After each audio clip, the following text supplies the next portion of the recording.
Welcome, everybody, to what will be episode 208 on our Customer Experience, Customer Centricity YouTube channel in about 2 weeks.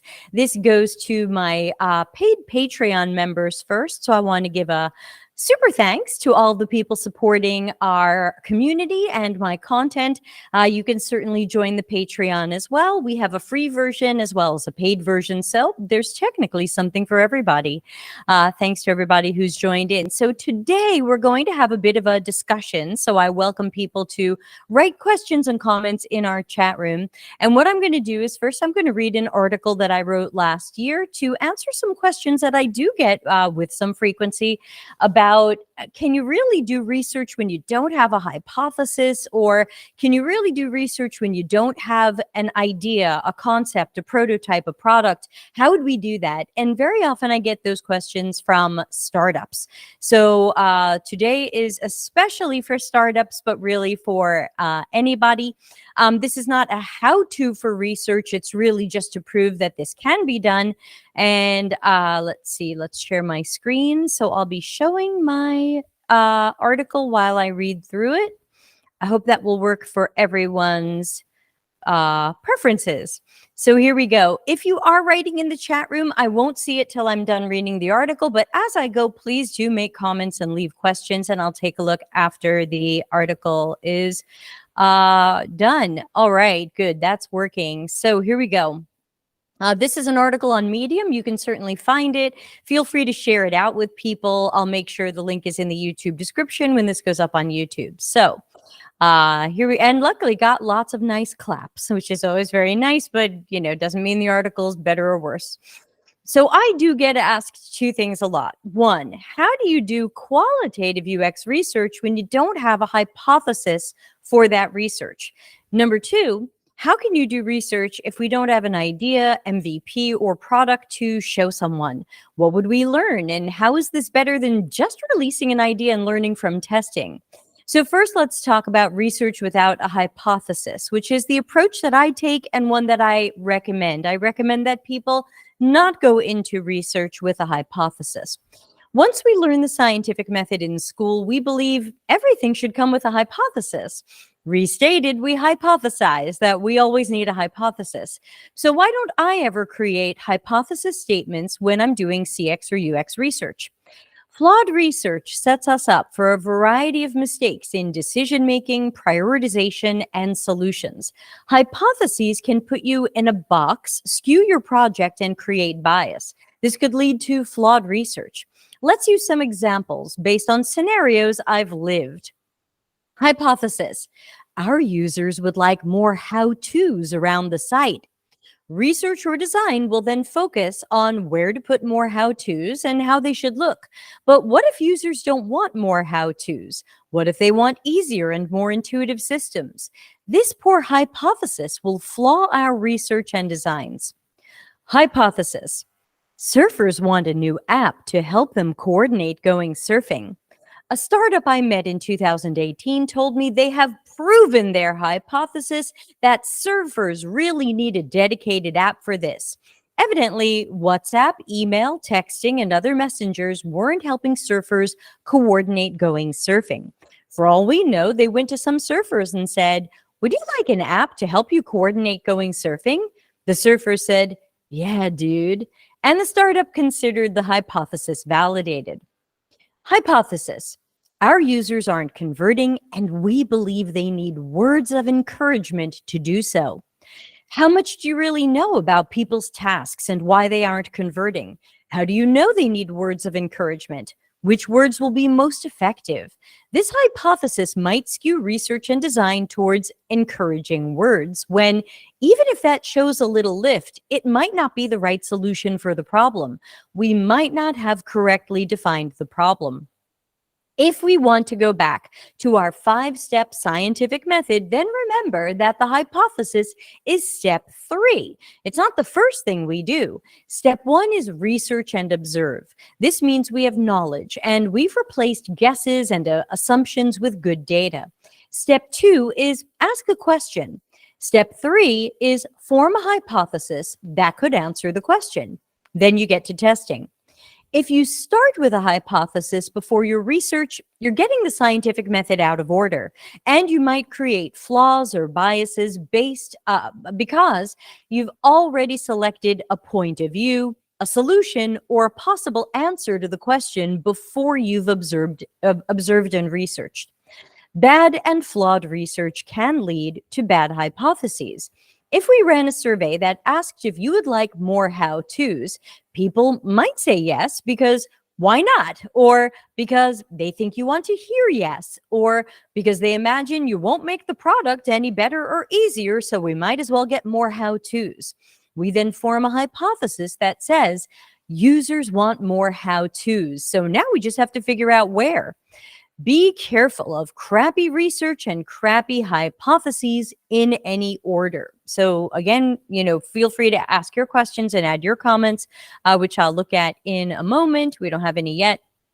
But that I do not go into research with a hypothesis or an angle or a horse in the race. I want to go in just to learn, not to prove or disprove anything. Now let's talk about research when we don't have an existing product or idea or MVP. So especially with all the talk of hypothesis testing, MVPs, and just ship it and get feedback later, many people are not aware of how or why CX or UX might do research before we have a product to test. Evaluative research evaluates something. We have a solution, idea, concept, prototype, live site, etc. We'll evaluate how people use it and where there might be room for improvement. So in that case, you need something to do evaluative research on. But do you know about generative research? Generative research generates knowledge about people, systems, and contexts. Generative research can help us learn and understand habits, motivations, decision making, collaborators, environment, knowledge, and understanding of the user, and the lack thereof. Tools and workarounds people add to their tasks, perspectives and mental models, priorities, and lots of why and how for everything I just listed. Researchers can then analyze and synthesize the data from this research, which is usually observational research or contextual inquiry. This is where we get a detailed task analysis, journey maps, service blueprints, pain points, problems, and opportunities. Generative research is better when it's solution agnostic. We don't want to only meet people using our products or services. We want to meet a wide range of people who we believe are in our target audience. Then we can watch how they do this now, whatever the task is, and ask some follow-up questions. You'll often learn more from people who aren't your customer, since your users have already figured out your system and might even have workarounds for their problems, making problems harder to spot. Here are some examples. Our company thinks we want to build an app for surfers coordinating going surfing. Okay, so what should we do instead? Run generative research with maybe 15 to 20 surfers, perhaps some frequent surfers and some who do it less often, or some with smaller surfing circles and some with larger surfing circles. Watch how they plan going surfing now. Look for anything that's frustrating, confusing, disappointing, or distracting. My 4 horsemen of bad UX, registered trademark. Look for anything that is manually intensive, has high cognitive load, error prone, or knowledge dependent. And Larry Marine ended up renaming these task dimensions. I was calling it task detractors, and he said, no, call it task dimensions. So research might show surfers are just fine and don't have a problem for you to solve. That would be good to know early. Here's another example. We're wondering how Parkinson's patients use fitness wearables to see if there's an opportunity to create something for this target audience. You're not testing a solution, an idea, a prototype, an MVP. You're researching a population and their behaviors to find insights and possible opportunities. Another example, our target audience doesn't have a bank account and can't afford too much mobile data. How do we help them learn more about saving money and then help them save money? Again, research people, behaviors, habits, and beliefs. Don't make assumptions. Don't use stereotyping about people of a certain culture, location, or socioeconomic status. Generative research is irreplaceable. The level of detail we learn from generative research can't be replaced by a survey, A/B testing, or checking if people like our MVP. The survey is often flawed. A/B testing is often for performance, not trying to understand people or their needs. MVP testing is pretty late in the game. It's reactive and it's evaluative.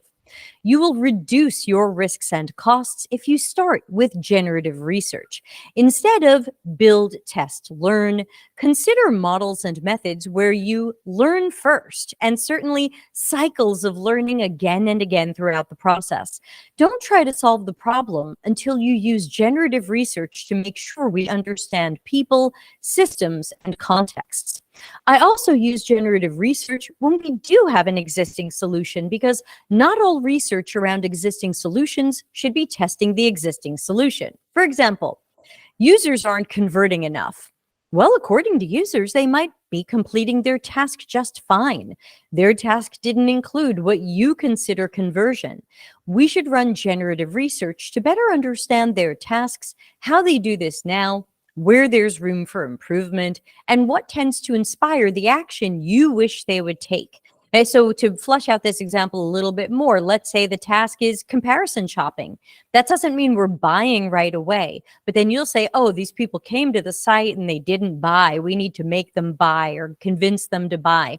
But they completed their task. Their task was comparison shop. If that is a common task for people visiting your site, are you making that task easy? Or are you only trying to make buying easy?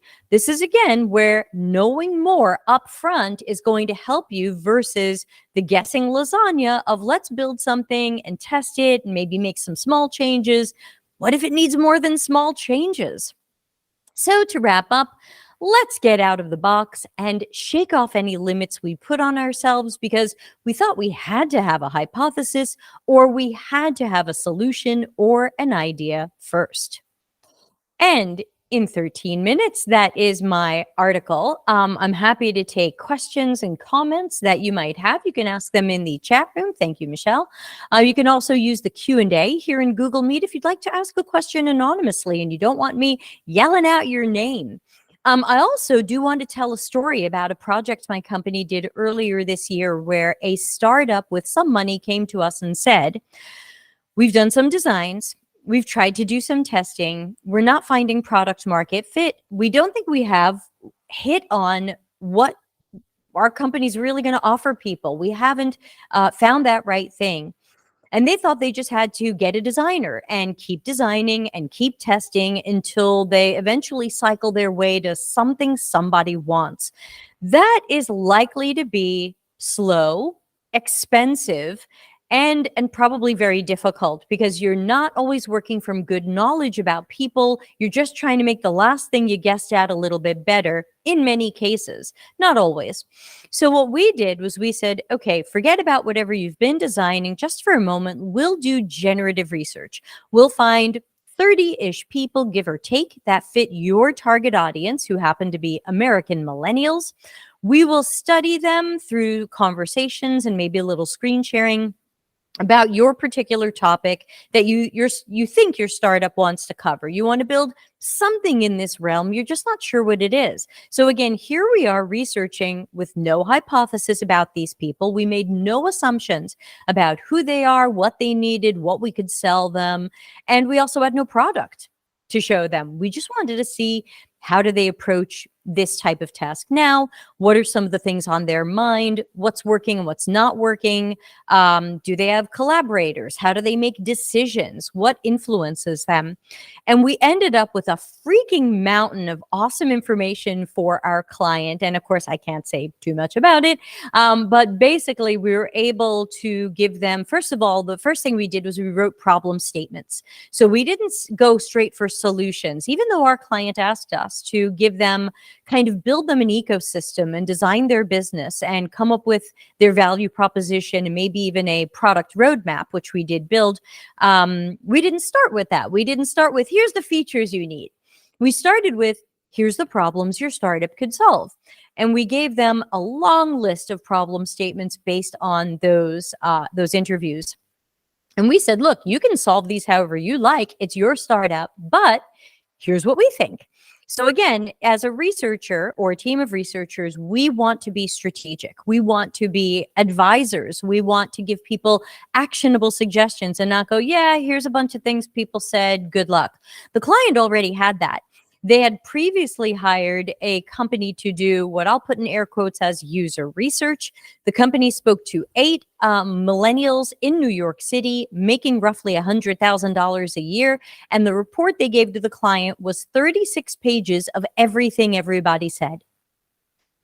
Client didn't know what to do with that because it was everything. It was just everything. It was just make us everything. And so we tried to take that more strategic approach as we do in the Delta CX universe. And we built them an ecosystem map of the different products and services we felt they could offer. We came up with their value proposition. We came up with their business model and how they would make money. We came up with a set of behavioral typologies based on the people we met. And we told them who is the sweet spot from these typologies and who they're unlikely to win over. And so in short, we were able to set up a startup for hopeful success. They don't have to take our advice. They can do what they like, and they are. But it's hopefully a faster path to new products, new services, and success versus, hey, we think we have an idea and we want to run with that. And one of the interesting things that we found, which I talk about in our case study on our customercentricity.com website, is when we gave the client the report, and then we had a meeting with them to take questions about our final report. And one of the questions was, well, when we went out into coffee shops and we met millennials and we asked them our own questions, we just found that people weren't motivated. Doesn't even matter what this topic is, doesn't even matter what this startup is trying to do. I think we've all heard this one before. If you've worked anywhere near a startup or a new product, it's, well, these people just aren't motivated. Now that led the startup to imagine that they had to build, everyone say it with me, a motivation platform. So they thought that their service, their company, their website, their system was how to get people together and get them to feel more motivated to do the thing, which again, I shouldn't mention. So they asked me, well, didn't you find that people weren't motivated? And I said, well, typology 1 of our 5 typologies wasn't motivated. I said, did you learn why they weren't motivated? You could see they're all kind of looking around a little bit. And no, they hadn't thought to ask people more about that, because you can't just say, hey, why aren't you motivated? That's not the right research question. But we dug in a bit and we found that people weren't motivated to do this thing. For the most part, their lives were just a mess. You know, anyone who's been there or is there right now knows that when your life feels upside down, it's a mess. Maybe your money is messed up, your health is messed up, maybe both. Your job is messed up, your relationships are messed up. You've moved to another city. We found people at all kinds of life messes. That happened to all of us, and might be happening now for some of us. And we just found that they weren't motivated to do the thing. And it wouldn't have mattered if the client had built a motivation platform, because that wasn't the problem. The problem wasn't nobody's motivated these people enough. The problem was their life's upside down. And maybe when that settles or improves, they'll think about doing the thing you're hoping they'll come and do. So these are the types of things that I'm trying to help, especially startups and people getting into new businesses, to think about. It's usually a startup comes about because a founder or co-founder has an idea. And sometimes it's an idea to solve a problem they've experienced, and they assume other people like them have had the same problem. Very often the research is, let's find other people who have the same problem and validate that it's a problem. But to me, that's putting that cart before the horse. We're saying, hey, we have a solution, and we just want to hear that there's someone out there who wants it. Sometimes this falls into market research, like, hey, there's something we want to sell people, and we want to know that there's a market for it. But when that research is not conducted amazingly well, you can find that there's a market for anything. absolutely. We could prove or disprove pretty much anything given the right survey questions or analysis of a survey or the way we run a focus group. I think those of us who've done research or work in research know if you're clever enough or bad at research enough, you can end up getting research to say pretty much anything. So I really want, with this webinar, and I would love to take your questions. Nobody's asked any, so please challenge me. Ask tough questions. Ask specific questions. I want to hear them.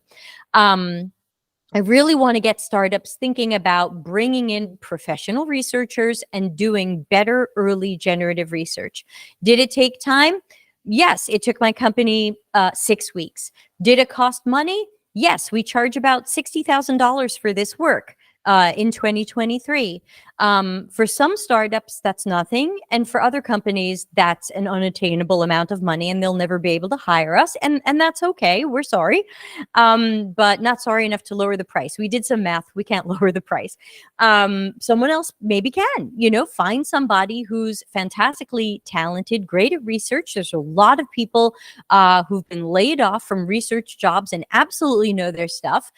Pay them just under $60,000 and have them do this project for you. We put 3 researchers on it, including me. So build a little team, get out there and learn this stuff. And again, I start all of my projects, including this one, with our discovery phase knowledge quadrant, which if you're a fan of our webinars, you will know from episode 195.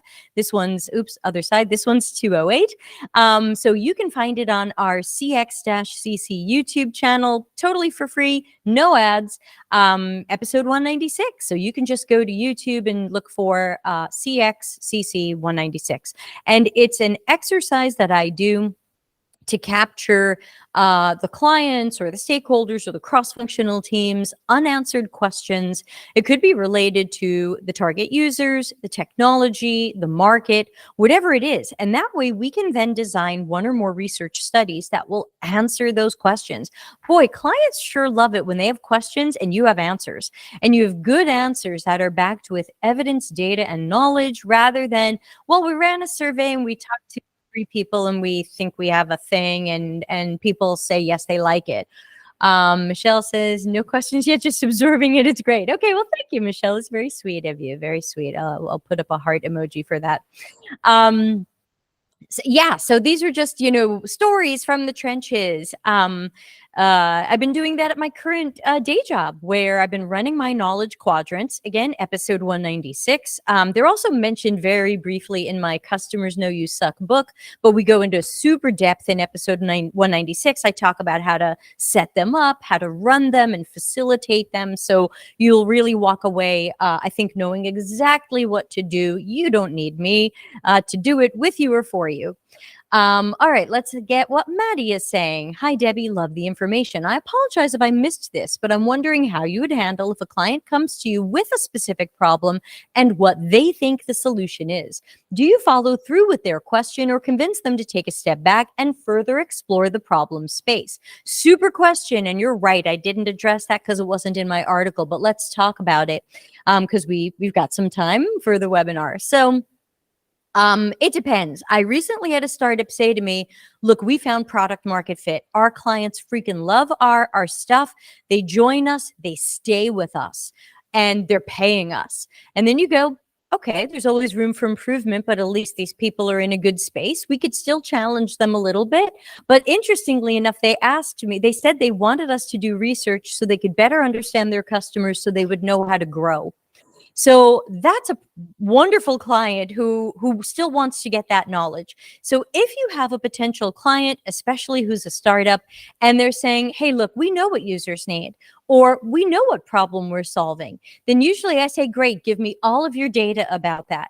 Give me all the data that you've got. And usually it's a little bit of desk research, some things the founders asked people in a coffee shop. It's usually a little bit on the light side. That's when I'll also run the knowledge quadrant exercise. And I'll say, okay, so we think we want to make an app for surfers to coordinate going surfing. I swear I heard this one at a startup conference. So it's like my go-to weird example. It's real. It's real. Okay, fine. Let's get into the knowledge quadrant and let's put up all the questions we have about surfer behavior, available surfer technology, available surfer community behavior, surfers. Let's put up all the unanswered questions we have or some of the things we think we know about these surfers. Let's see what the questions are. So that way you can see, how well do they know this audience and these people's tasks and needs? And that's usually when you've got that screen full of questions from the knowledge quadrant exercise. That's when I say, how about we don't move too fast until we get these answered? Yes, you have an idea. You think you know the user's problem, but we've got a lot of questions here that aren't answered, or things we've guessed or assumed. One really interesting thing that I learned, gosh, what year is it? 12 years ago now, when I had a Silicon Valley startup. Hey, it almost feels like who didn't, but I did. And I was in Silicon Valley. I had a startup. We got a little bit of money, and then we crashed for reasons I won't go into. But one of the things I learned from the accelerator that I was in was they said, take your most foundational hypothesis or assumption. If that's wrong, does your product still exist? Does your idea still stand? So for example, take a couple of things that are, ours was personal safety.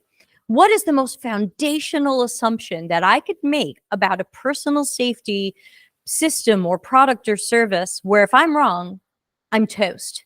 And the answer was, people know they're not safe, or people know when they're not safe.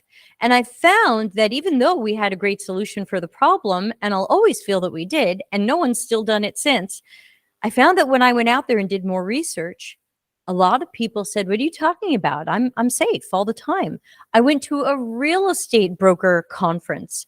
Real estate brokers are statistically an incredibly unsafe group of people because they go out to neighborhoods they don't know with people they don't know to show them houses where they don't know if someone's waiting to attack them. And unfortunate headlines quite often for real estate people who get attacked or even killed. And I ask these people, when you go visit these unknown places and so on, are you safe? And they all said, oh yeah, I'm fine. I said, do you tell anybody where you are? No. Okay, so nobody knows where you are and you're out there with strangers, and a few of them said to me, because this was America, they said, I have a gun. And I said, what if you don't get to your gun first? And they could not envision a scenario in which they did not get to their gun first. Now it's like, what if there's 3 people and they all have guns? And they're like, but I have a gun. And I'm like, but you're not going to get to your gun. These are the weird conversations I was having with Americans with guns, and these were all women. And so in case any of you is picturing a guy in a cowboy hat with a gun, no, it was a lovely, slim, tall real estate agent, female with guns. One woman said, I don't have a gun, but I keep a bottle of bug spray. And if someone tries to attack me, I'll just spray them with the bug spray. And I'm thinking, well, what if they have a gun? I felt like I was in a Monty Python sketch. If any of you knows the sketch, knows Monty Python with the sketch where people are being attacked by fruit, I felt like I was in this weird, surreal world where I could not get these people to see that they were unsafe. That meant my idea was toast. Who's going to use or buy or invest in a safety product or service or system when they're sure they're just fine? So it's a little bit of my story there, and how looking back, I wish I had done that research earlier than I did. I got so excited about my solution. I fell into the same bucket that I hadn't done the research until later. And I found that even though I think it released the tiger. Thank you. Someone knows Monty Python, new friend, Michelle. Thank you. How to defend yourself against a banana. Christian says, should you be able to tie all key research down to primal human behaviors like the subconscious base of the brain? If you can do that, good luck, but I'm not sure how many startup founders care. Remember, you are not writing an academic paper for a startup founder or a friend with a new business or you, or very often your client or your job. You are probably not writing an academic paper about how this ties to primal human behaviors. If you think you can tie that in based on the data you've collected, that's great, but I wouldn't go out and do desk research and read other people's papers and and go, well, someone wrote this paper, so it must be true. How often this year and last year did we find that some of these papers were garbage, that people faked their data, that people ran research that couldn't be reproduced? So I've done a previous article on how I don't love desk research. So look that one up. It's on Medium. Just look up Medium, Levitt, desk research. I'm sure it'll come up.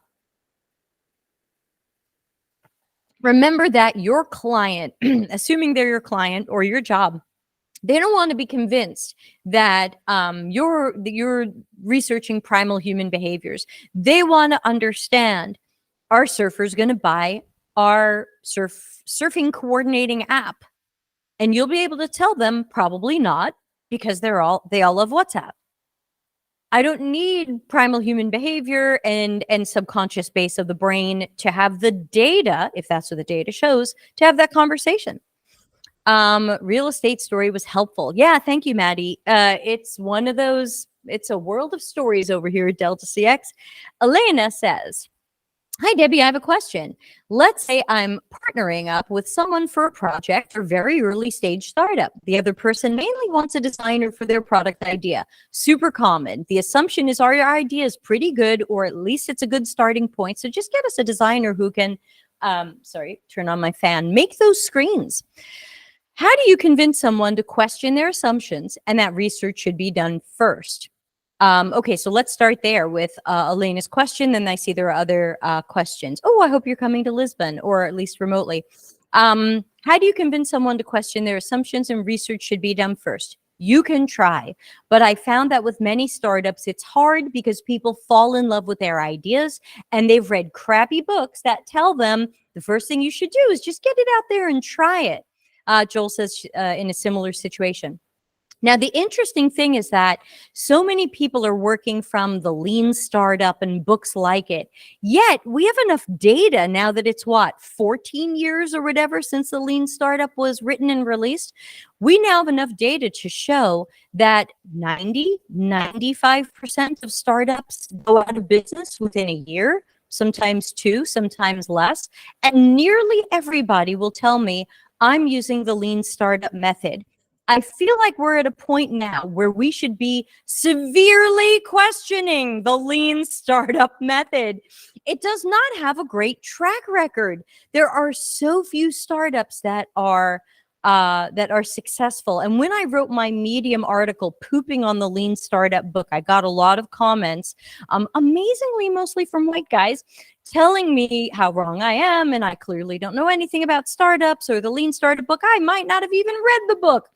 And one guy said, yeah, my friend used the lean startup method. He had an MVP and he was successful. He got 1 million users and he made $1 zillion. And, he had this idea and he got the best data scientists to create the perfect algorithm for his target users. And wow, it really took off. And see, the lean startup works. And I wrote back and I said, I'm happy for your friend and your friend's success. More power to them. But that's not an MVP.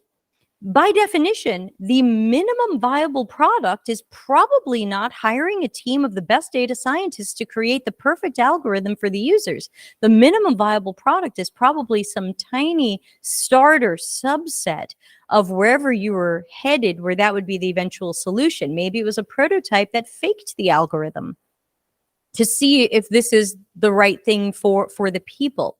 So I think if you think you can change that person's mind, try, but don't be surprised if they don't. People are still in love with these methods, even though they are proven time and time again to not really work. Oh, there's a rainbow outside my window. Sorry, I can't turn my camera around fast enough.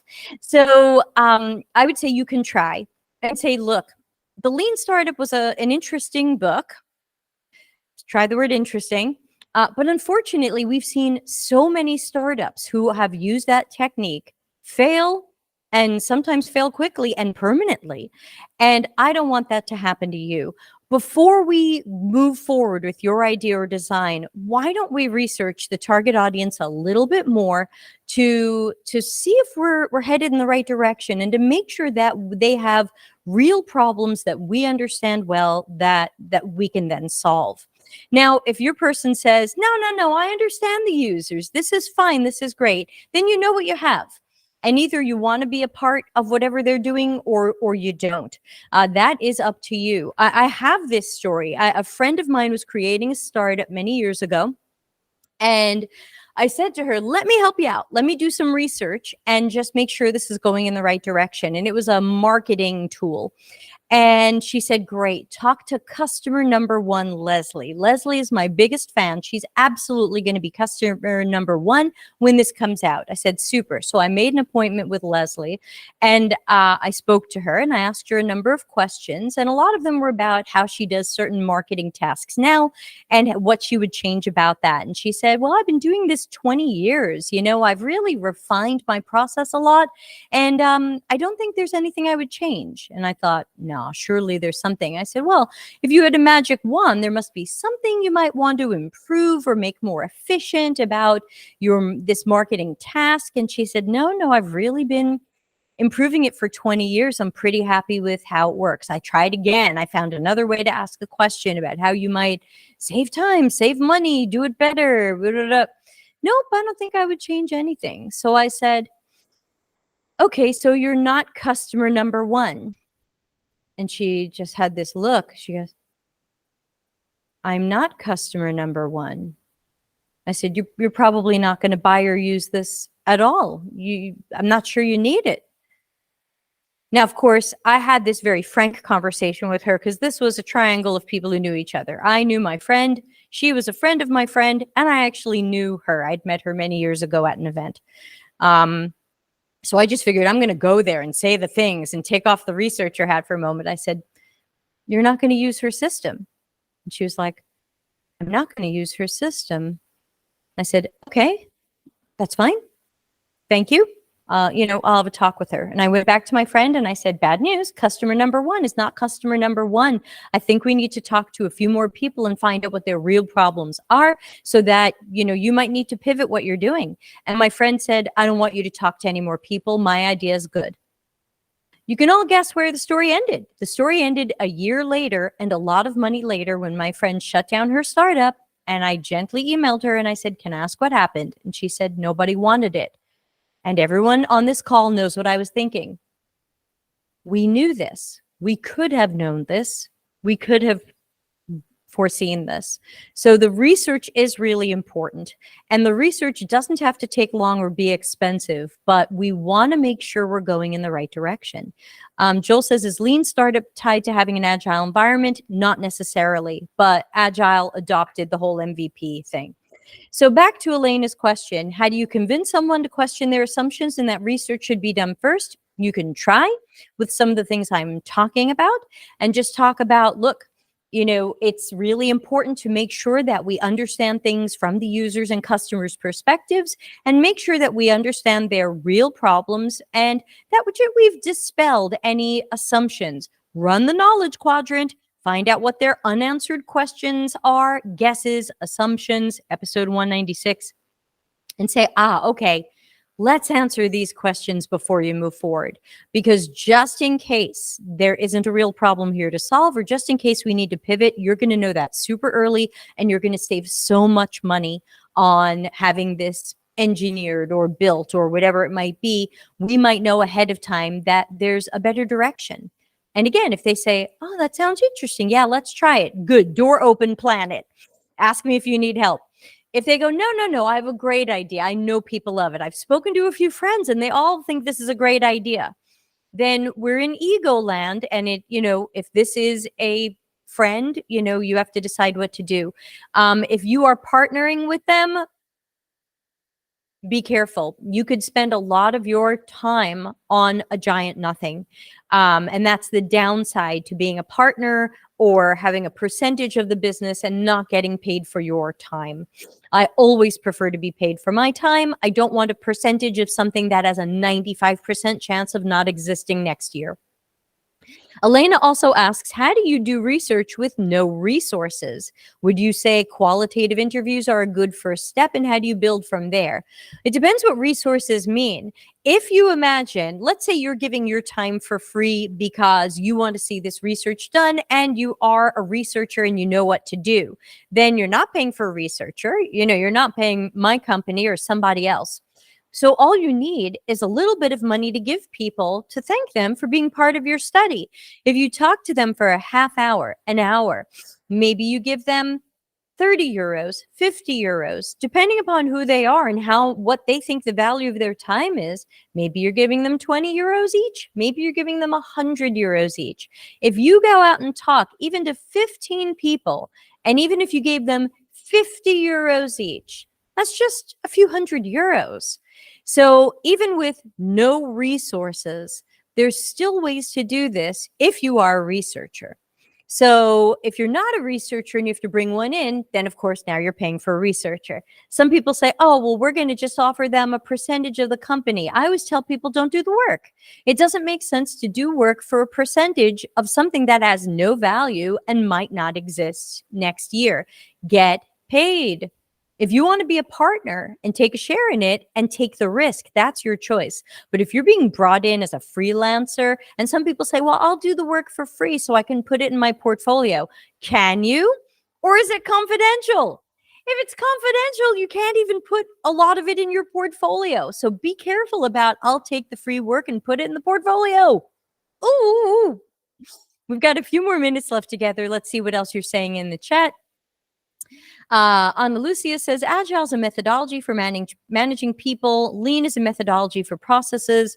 They may be used together. One doesn't apply the other. Yeah, and the Lean Startup has an incorrect definition of Lean. If you really want to understand Lean, and again, most people accept the Lean Startup's definition of it, which is let's do the least we can and keep stumbling and keep crawling.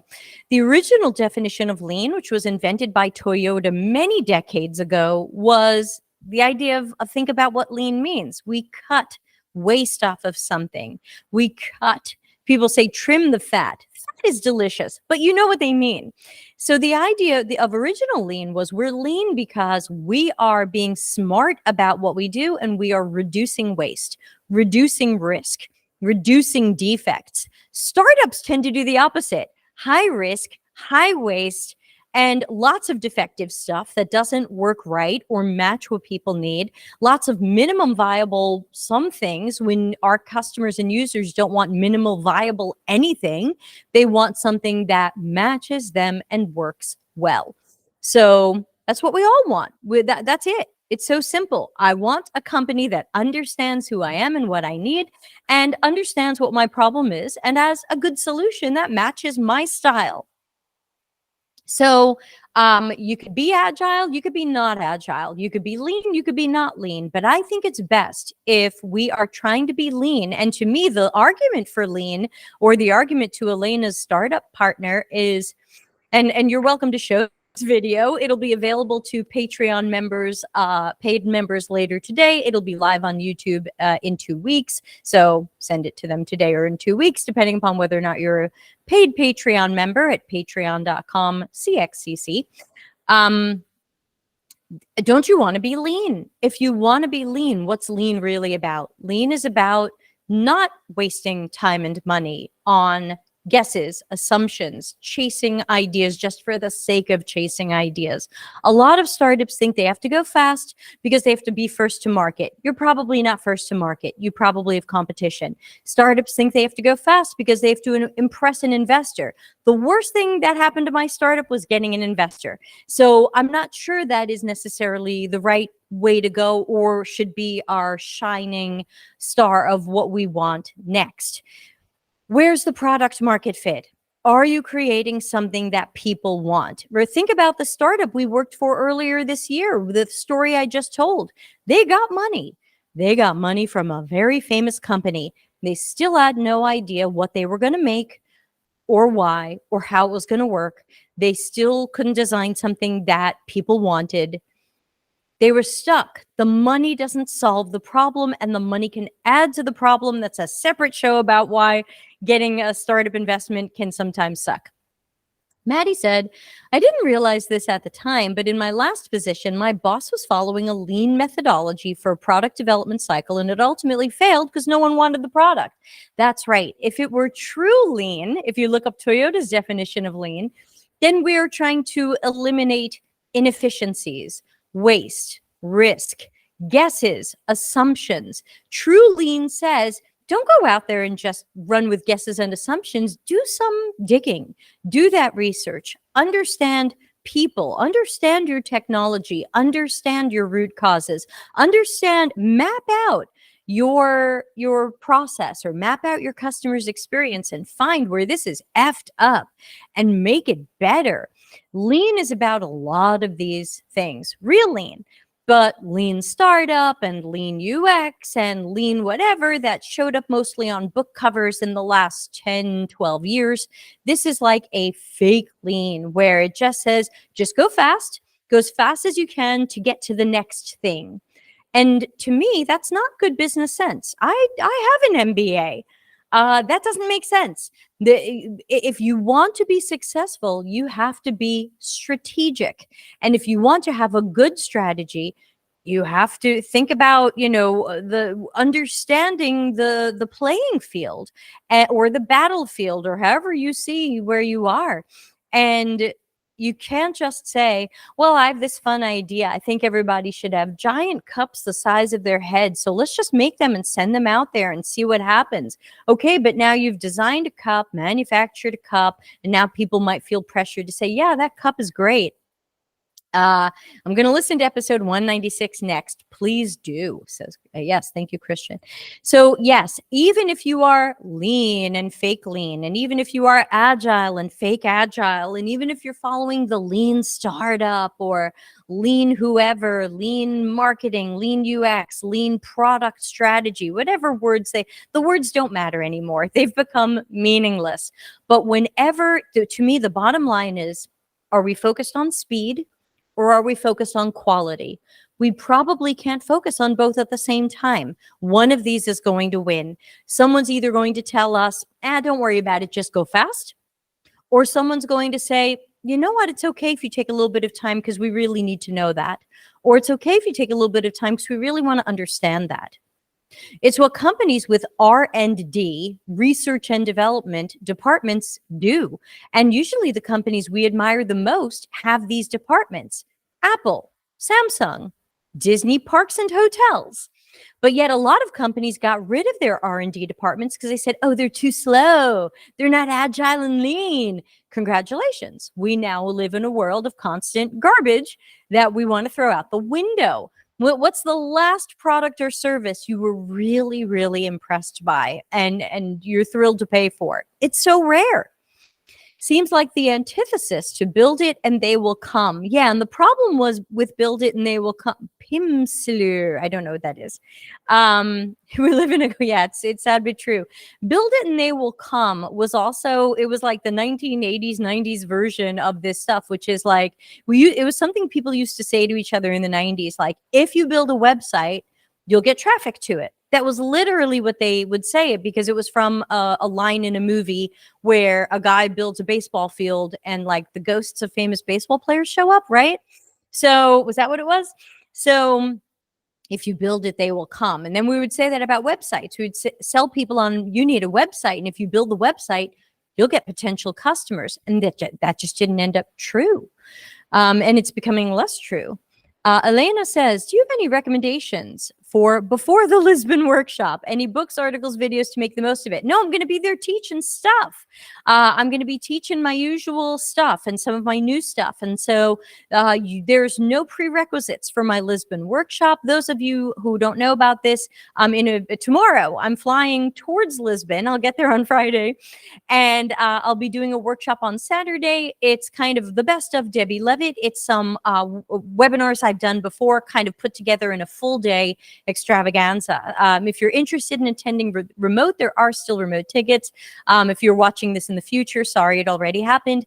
But you can probably find it if you Google Levitt Lisbon Eventbrite. It'll probably come up. Yeah, Field of Dreams is that movie. Yeah, exactly. So, yeah, I mean, as for books, I'm going to be bringing a Customers Know You Suck to give away to someone who is live in Lisbon.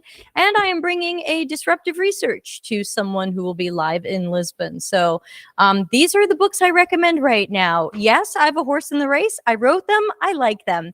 Disruptive Research is really Larry Marine's story, and I was the ghostwriter. But these are two books I feel quite good about. And I make almost no money on them. Microscopic numbers. So this is not a cash grab. In fact, if you go to the Customers Know You Suck website, cxcc.to/CKYS.